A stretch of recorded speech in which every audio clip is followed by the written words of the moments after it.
I have about like 6 in my purse now. Monique Crawford's purse is packed, but what's inside may surprise you.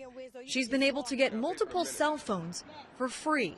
Each and every one of these phones work. At home, I know I have about 30, and all of them are on. Her collection is thanks to a federal program called Lifeline, funded by a charge on your cell phone bill.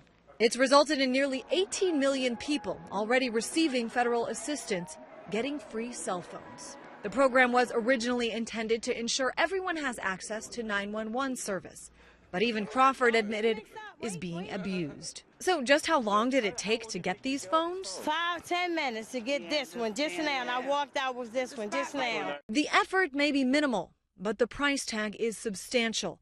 Annual spending on Lifeline has nearly tripled since 2008, from $800 million to $2.2 billion last year. It's clearly not what the law was originally intended. But new details reveal a program even more troubled. But there's no question that there was a lot of waste and abuse. In this story published last week by the Wall Street Journal, findings from an FCC audit reveal stunning numbers. Roughly 2 million people who already received free phones could not prove they were ever eligible. When I talked to a lot of the people in the companies that were involved in the industry, everyone was expecting about 15 to 20% of the subscribers to be weeded out. So the fact that it was more than twice that was pretty surprising. That's about 40% of the recipients surveyed by the FCC. A lot of people ended up getting signed up for the program that weren't really eligible to be on it. A tally so significant, the federal agency stepped up efforts to rein in abuse shortly after that report was published.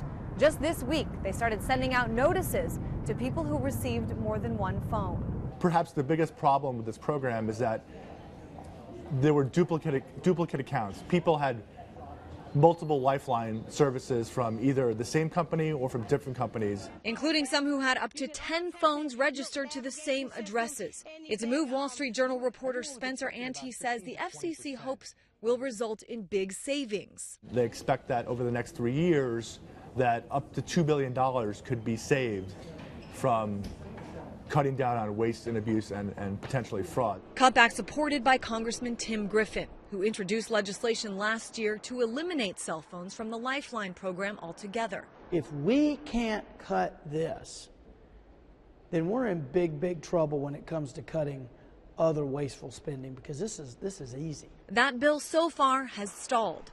Around the country, few are optimistic that a crackdown will work. Not everybody ain't going to do the right thing. For some, getting free phones is simply too easy. I could go to the same van tomorrow and get the same another phone. I'm Christine Frizzell reporting.